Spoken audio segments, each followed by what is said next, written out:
Naitwa afisa uhifadhi daraja la kwanza Francisca Bosco.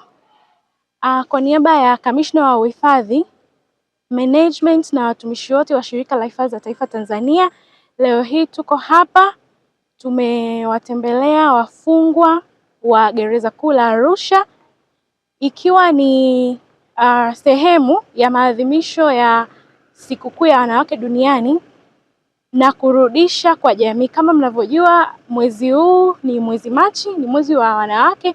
Kwa hiyo tunasherehekea Sikukuu ya Wanawake throughout the month. Kwa hiyo tukasema tuje hapa leo kutembelea wafungwa ambao pia ni sehemu ya jamii, na kwa kufanya hivyo tunatuma ujumbe kwa jamii kwamba wafungwa ni watu kama watu wengine, wana mahitaji kama watu wengine kama jinsi sisi tulivyo, na uwepo wao hapa magereza sio kwamba kuna kitu kinawafanya wapungukiwe kuwa wanadamu.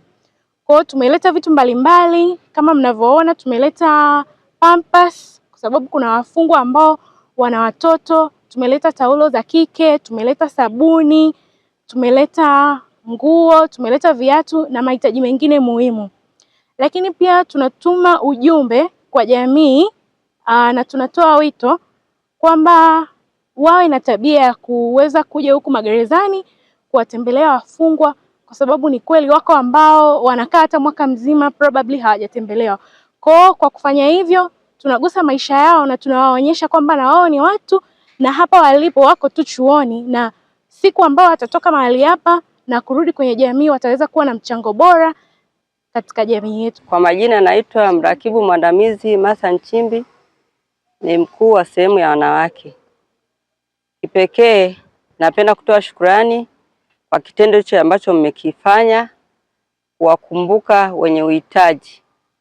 Tunawashukuru sana kuwakumbuka wafungwa na mahabusu ambao wako katika gereza letu kuu Arusha, kuwaletea zawadi hizi mbalimbali ambazo mmezitaja.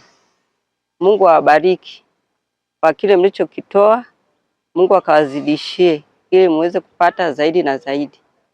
Ninawashukuru pia kwa sababu kuna sehemu nyingi za kuweza kutoa hivi vitu, lakini mliona kwamba mlete huku magereza, mkaamua kuleta magereza. Kwa hiyo naomba pia mbarikiwe sana.